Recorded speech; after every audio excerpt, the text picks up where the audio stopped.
Hi all, എല്ലാവർക്കും geeks PSC അക്കാഡമിയുടെ പുതിയ വീഡിയോയിലേക്ക് സ്വാഗതം. അപ്പോൾ ഇന്ന് നമ്മൾ പഠിക്കാൻ പോകുന്നത് 5ാമത്തെ ചാപ്റ്ററായ സാമ്പത്തിക സ്രോതസ്സുകൾ എന്ന ചാപ്റ്ററാണ്. അപ്പോൾ നമുക്ക് സ്റ്റാർട്ട് ചെയ്യാം. പഠിച്ചിട്ടുള്ളവർക്ക് ഇതൊരു റിവിഷൻ വീഡിയോ ആയിട്ട് ഉപയോഗിക്കാവുന്നതാണ്. ഓക്കെ, സ്കൂളിലെ ഓരോ കുട്ടിയെയും സംബന്ധിക്കുന്ന എല്ലാ വിവരങ്ങളും ശേഖരിച്ച് രേഖപ്പെടുത്തുന്നതിനായിട്ട് നടപ്പിലാക്കിയ പദ്ധതി ഏത്? സമ്പൂർണ്ണയാണ്. സ്കൂളിലെ ഓരോ കുട്ടിയെയും സംബന്ധിക്കുന്ന എല്ലാ വിവരങ്ങളും ശേഖരിച്ച് രേഖപ്പെടുത്തുന്നതിനായിട്ട് നടപ്പിലാക്കിയ പദ്ധതിയാണ് സമ്പൂർണ്ണ. പ്രകൃതി വിഭവങ്ങൾ നേരിട്ട് ഉപയോഗപ്പെടുത്തി നടത്തുന്ന പ്രവർത്തനങ്ങൾ ഉൾപ്പെടുന്ന മേഖല അറിയപ്പെടുന്നത് പ്രാഥമിക മേഖല എന്നാണ്. പ്രകൃതി വിഭവങ്ങളൊക്കെ നേരിട്ട് ഉപയോഗപ്പെടുത്തി നടത്തുന്ന പ്രവർത്തനങ്ങൾ ഉൾപ്പെടുന്ന മേഖലയാണ് പ്രാഥമിക മേഖല. കൃഷിക്ക് കൂടുതൽ പ്രാധാന്യമുള്ളതുകൊണ്ട് പ്രാഥമിക മേഖല അറിയപ്പെടുന്ന മറ്റൊരു പേര് കാർഷിക മേഖല. പ്രാഥമിക മേഖലയിലെ ഉൽപ്പന്നങ്ങൾ അസംസ്കൃത വസ്തുവായി ഉപയോഗിച്ച് പുതിയ ഉൽപ്പന്നങ്ങൾ ഉണ്ടാക്കുന്ന പ്രവർത്തനങ്ങൾ നടക്കുന്ന മേഖലയാണ് ദ്വിതീയ മേഖല. ഓക്കെ, വ്യവസായത്തിന് പ്രാധാന്യമുള്ളതുകൊണ്ട് ദ്വിതീയ മേഖല അറിയപ്പെടുന്നത് വ്യാവസായിക മേഖല എന്നും കൂടിയാണ്.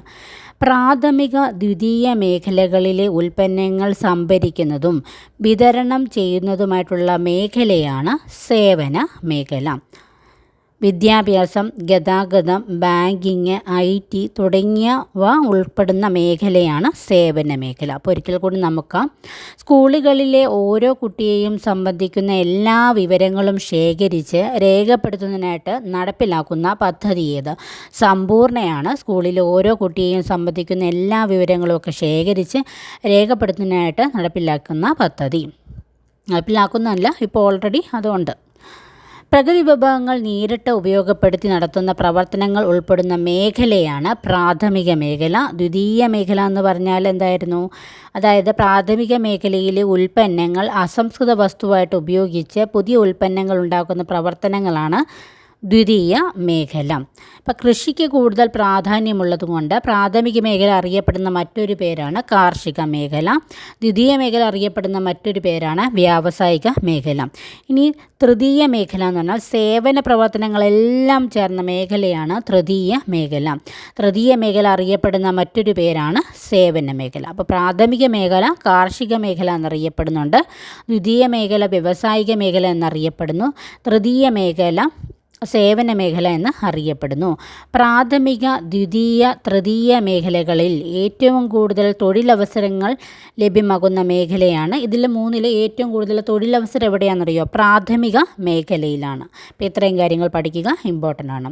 നെക്സ്റ്റ് സെൻട്രൽ സ്റ്റാറ്റിസ്റ്റിക്കൽ ഓഫീസാണ് CSO. കേന്ദ്ര സ്ഥിതിവിവര പദ്ധതി നിർവഹണ മന്ത്രാലയത്തിൻ്റെ കീഴിൽ പ്രവർത്തിക്കുന്ന സ്ഥാപനമാണ് സെൻട്രൽ സ്റ്റാറ്റിസ്റ്റിക്കൽ ഓഫീസ്.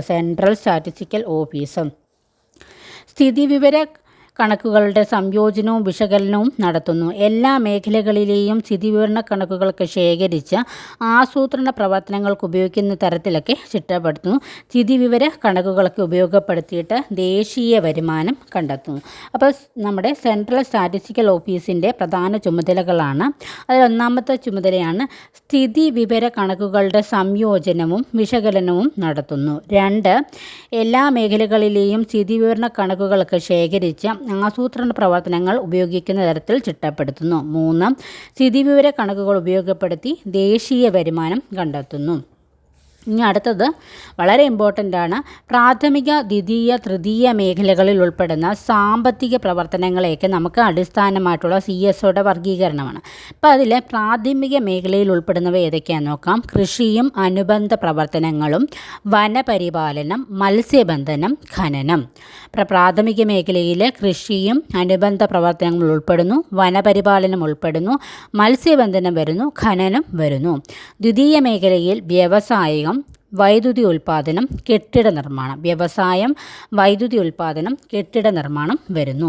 തൃതീയ മേഖലയിൽ വ്യാപാരം, ഗതാഗതം, ഹോട്ടൽ, വാർത്താവിനിമയം, സംഭരണം, banking, insurance, business, real estate, സാമൂഹ്യ സേവന പ്രവർത്തനങ്ങൾ വരുന്നു. തൃതീയ മേഖലയിൽ വ്യാപാരം, ഗതാഗതം, ഹോട്ടൽ, വാർത്താവിനിമയം, സംഭരണം, banking, insurance, business, real estate, സാമൂഹ്യ സേവന പ്രവർത്തനങ്ങൾ എന്നിവ തൃതീയ മേഖലയിൽ ഉൾപ്പെടുന്നു. നെക്സ്റ്റ് ഭക്ഷ്യോൽപാദനം എന്ന് പറയുന്ന ടോപ്പിക്കാണ്. ഭക്ഷ്യോൽപാദനം വർദ്ധിച്ചിട്ടും ഇന്ത്യയിലെ പല പ്രദേശങ്ങളിലും ദാരിദ്ര്യം നിലനിൽക്കുന്നതിനുള്ള കാരണങ്ങൾ: ഒന്നാമത്തത് വിതരണത്തിലെ അപാകത, 2 സാധനങ്ങൾ വാങ്ങുവാനുള്ള വ്യക്തികളുടെ ശേഷിക്കുറവ്. എല്ലാ ജനങ്ങൾക്കും എല്ലാ കാലത്തും സജീവവും ആരോഗ്യപരമായിട്ടുള്ള ജീവിതം നയിക്കുന്നതിന് ആവശ്യമായ അത്ര പോഷക പ്രാധാന്യമായ ഭക്ഷണം ലഭിക്കുന്നതിനുള്ള ഭൗതികവും സാമ്പത്തികവുമായിട്ടുള്ള പ്രാപ്തി ഉറപ്പുവരുത്തുന്ന അവസ്ഥയാണ് ഭക്ഷ്യസുരക്ഷ. ഓക്കെ, ഭക്ഷ്യസുരക്ഷ എന്ന് പറഞ്ഞാൽ എല്ലാ ജനങ്ങൾക്കും എക്കാലത്തും സജീവവും ആരോഗ്യകരവുമായ ജീവിതം നയിക്കുന്നതിന് ആവശ്യമായത്ര പോഷണ പ്രാധാന്യമായ ഭക്ഷണം ലഭിക്കുന്നതിനുള്ള ഭൗതികവും സാമ്പത്തികവുമായിട്ടുള്ള പ്രാപ്തി ഉറപ്പുവരുത്തുന്ന അവസ്ഥയാണ് ഭക്ഷ്യസുരക്ഷ. നെക്സ്റ്റ് ദാരിദ്ര്യം എന്ന് പറഞ്ഞിട്ടുള്ള ടോപ്പിക്കാണ്. ആസൂത്രണ കമ്മീഷൻ്റെ ശുപാർശ പ്രകാരം നഗരപ്രദേശങ്ങളിൽ 2100 കലോറിയിൽ താഴെ വരുന്നതാണ് ദാരിദ്ര്യം, അല്ലേ? താഴെ പോഷകാഹാരം ലഭിക്കുന്നവരും ഗ്രാമപ്രദേശങ്ങളിൽ 2400 കലോറിയിൽ താഴെ പോഷകാഹാരം ലഭിക്കുന്നവരും ദാരിദ്ര്യം അനുഭവിക്കുന്നവരാണ്. എന്തായിരുന്നു? ആസൂത്രണ കമ്മീഷൻ്റെ ശുപാർശ പ്രകാരം നഗരപ്രദേശങ്ങളിൽ 2100 കലോറിയിൽ താഴെ പോഷകാഹാരം ലഭിക്കുന്നവരും ഗ്രാമപ്രദേശങ്ങളിലാകുമ്പം 2400 കലോറിയിൽ താഴെ പോഷകാഹാരം ലഭിക്കുന്നവരുമാണ് ദാരിദ്ര്യം അനുഭവിക്കുന്നവരാണ്. 2011-12 സാമ്പത്തിക സർവേ പ്രകാരം ഇന്ത്യയുടെ ദാരിദ്ര്യം ആ ഒരു കണക്ക് പ്രകാരം 29.8%. 29.8% ആണ്. ഏറ്റവും കൂടുതൽ പേർ ദാരിദ്ര്യം അനുഭവിക്കുന്നത് അന്നത്തെ കണക്ക് പ്രകാരം ബീഹാറും, കുറവ് ദാരിദ്ര്യം അനുഭവിക്കുന്ന ഹിമാചൽ പ്രദേശിലുമാണ്. കേരളത്തിൽ ദാരിദ്ര്യം അനുഭവിക്കുന്നവർ 12%. ഇനി ഭക്ഷ്യ സ്വയം പര്യാപ്തത എന്ന് പറഞ്ഞാൽ എന്താണെന്ന് നോക്കാം. ഒരു രാജ്യത്തിന് ആവശ്യമായ ഭക്ഷ്യവസ്തുക്കൾ ആ രാജ്യത്ത് തന്നെ ഉൽപ്പാദിപ്പിക്കുവാൻ കഴിയുന്നെങ്കിൽ ആ രാജ്യം ഭക്ഷ്യോൽപാദനത്തിൽ സ്വയം പര്യാപ്തമാണെന്ന് പറയാം. എന്തായിരുന്നു? ഒരു രാജ്യത്തിന് ആവശ്യമായിട്ടുള്ള ഭക്ഷ്യവസ്തുക്കൾ ആ രാജ്യത്ത് തന്നെ ഉൽപ്പാദിപ്പിക്കുവാൻ കഴിയുന്നുവെങ്കിൽ ആ രാജ്യം ഭക്ഷ്യോൽപാദനത്തിൽ സ്വയം പര്യാപ്തമാണെന്ന് പറയാം. ഇനി ദാരിദ്ര്യ നിർമ്മാർജ്ജന പ്രവർത്തനങ്ങളാണ്. ഇതിൽ സർക്കാർ പദ്ധതികളും പരിപാടികളുമുണ്ട്. ഇതിൽ സർക്കാർ തലത്തിൽ നടപ്പാക്കി വരുന്ന പ്രധാന ദാരിദ്ര്യ നിർമ്മാർജ്ജന പദ്ധതികൾ നമുക്ക് നോക്കാം. അന്നപൂർണ, അന്ത്യോദയ അന്ന യോജന, മഹാത്മാഗാന്ധി ഗ്രാമീണ തൊഴിലുറപ്പ് പദ്ധതി, സ്വർണ്ണ ജയന്തി ഷഹാരി റോസ്ഗാർ യോജന. പരിപാടികൾക്കകത്താണ് സംയോജിത ശിശു വികസന പരിപാടി, സ്കൂൾ ഉച്ചഭക്ഷണ പരിപാടി, ദേശീയ ഗ്രാമീണ ഉപജീവന ദൗത്യം. അപ്പോൾ സർക്കാർ തലത്തിൽ നടപ്പാക്കി വരുന്ന പ്രധാന ദാരിദ്ര്യ നിർമ്മാർജ്ജന പദ്ധതികളാണ് അന്നപൂർണ. അന്നപൂർണ എന്ന് പറഞ്ഞാൽ സ്വന്തമായി വരുമാനമില്ലാത്ത 65 വയസ്സിന്മേൽ പ്രായമുള്ളവർക്ക് പ്രയോജനപ്പെടുന്നതാണ്. മാസം 10 കിലോ അരി സൗജന്യമായിട്ട് റേഷൻ കടയിലൂടെ നൽകുന്നു. നെക്സ്റ്റ് അന്ത്യോദയ അന്ന യോജനയാണ്. ദാരിദ്ര്യരേഖയ്ക്ക് താഴെയുള്ള ഏറ്റവും പ്രയാസപ്പെടുന്ന കുടുംബങ്ങൾക്കാണ് ഇതിൽ പ്രയോജനം. മാസം 35 കിലോ അരി 3 രൂപയ്ക്കും ഗോതമ്പ് 2 രൂപയ്ക്കും ലഭിക്കുന്നു. നെക്സ്റ്റ് മഹാത്മാഗാന്ധി ഗ്രാമീണ തൊഴിലുറപ്പ് പദ്ധതിയാണ്.